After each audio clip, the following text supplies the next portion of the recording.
Hello and welcome back to my channel. For this card, I was playing around with another wreath. For this, I have stamped out the little items that you would usually give or receive on Valentine's Day. And I used the Scent with Love and the Scent with Love add-on from Fawn.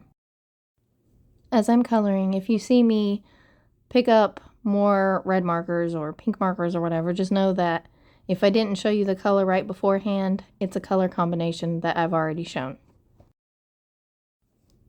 Since these images are so small, I'm not doing a whole lot of shading or a lot of detail. Although, as you can see, I still did pull out 4 markers for red. And the reason I did this was for, like, the heart box, I wanted there to be a very clear difference between the sides of the box and the top of the box. So in order to do that, I had to make it a bit darker than I normally would. I am going to give you guys a quick apology for where my camera is. You mostly see my fingers, I feel like, in the marker instead of what exactly I'm doing when I'm coloring. But it's what I normally do for the most part. For the strawberries, I completely colored in the palest red color before I started adding my shading. But it's such a small area, there's only so many places you can put a shadow. So that's kind of why I did that.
Now I'm just going to take my white gel pen and add a couple highlights on some things. I try not to go too heavy with the highlights, and I only did it on the things that I thought would really be shiny, like the chocolate.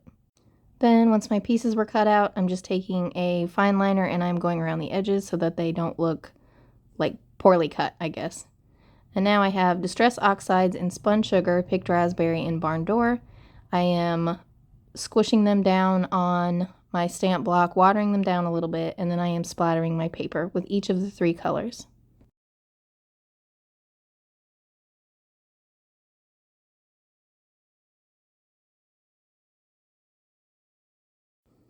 Once my panel's dry, I'm taking my die cut hearts and I am placing them in various places to kind of get a feel for where I want things before I start gluing anything down. All of the hearts came from various Lawn Fawn sets that I have, So the stitched hearts are from the reverse stitched scallop circle window frames or something like that. It'll be linked below. And then the other one is from the Woodland Critter Huggers. And then the small hearts are from the stitched mug frame die. And I think that was all the hearts. But there's plenty of hearts, I'm sure, in various sets that you could use. Now, when I first started gluing these down, I was super concerned about, the size and how I was placing them, because both of the stitched hearts, they're slightly different in size. And then I messed up one. And I kind of had some issues with that mentally for a few minutes. But I got over it, and I just continued to glue things down. And because I added the stuff that I added on top, I really don't think you would notice. The point is, don't let card making stress you out. It's something I still struggle with, because sometimes I do get kind of stressed out over things not turning out like I want. But I think that's just partially me wanting things to be perfect, which is ridiculous. I didn't mention where this bow came from. It is from a random die set that I have. I can link this one if I can find it, but I know that there are plenty of die sets that either have just bows or have bows in them. But this is optional. I just felt like I needed a little bit of something else, because my 3 big elements, while I usually like leaving things in groups of 3, it didn't seem like it took up enough space on the wreath. Now, as I was gluing this down, I was thinking, what am I going to do for the sentiment? Because I wing things, I just do. I did know that I wanted to add a border around it, so I cut out a piece of red paper just a little bit bigger than my main panel, which, as you can see, I struggled here, but I used liquid glue, so I pulled it up fairly easily. Alright, so then I decided I was going to do I Heart You.